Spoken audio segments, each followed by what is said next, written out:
It takes us a long time, many of us longer than others, to come up out of the darkness of our feelings of unworthiness, of unlovableness, of allowing that liquidity to happen, of feeling safe to be in the presence of love.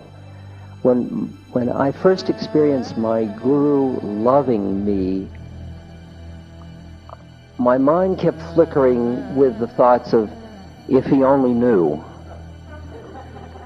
And then I realized that he did know. And he was still loving me. And it took me through the and whatever you are, however you are at this moment, when you can accept that you are lovable, then the fear starts to dissolve. It's allowing your own beauty. It's allowing the beauty of your soul, which is behind your personality. It's behind all that stuff. Just another radiant bit of light, another soul. And I think at this moment, it's nothing violent to do. You just observe the kind of sadness, the feeling of loneliness, the feeling of separateness, the feeling of pain. You just watch it and allow it. And don't get too fierce about it, or don't feel too deprived about it, and don't milk the self-pity of it. You know, just notice that it's just a passing show. It's just another place your mind is grabbing. It's all mind. You realize that. The only thing you're stuck in is not even history. It's just mind. It's a model you have of who you think you are and who you think everybody else is.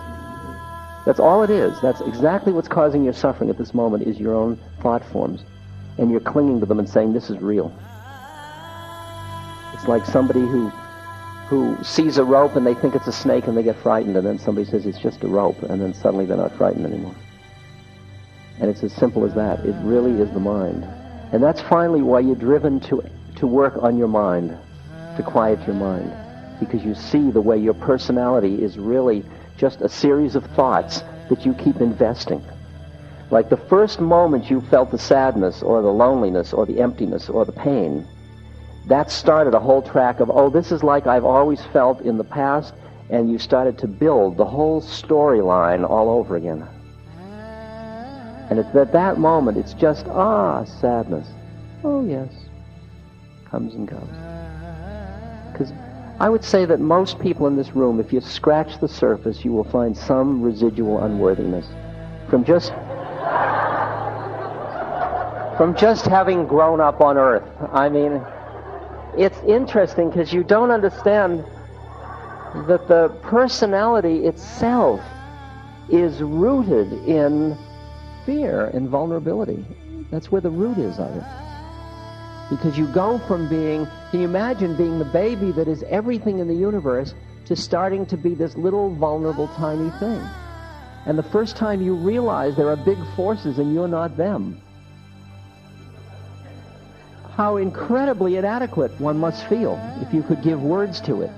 And every one of us has been through that moment. And for most of us, it's buried so deeply, we can never get hold of it.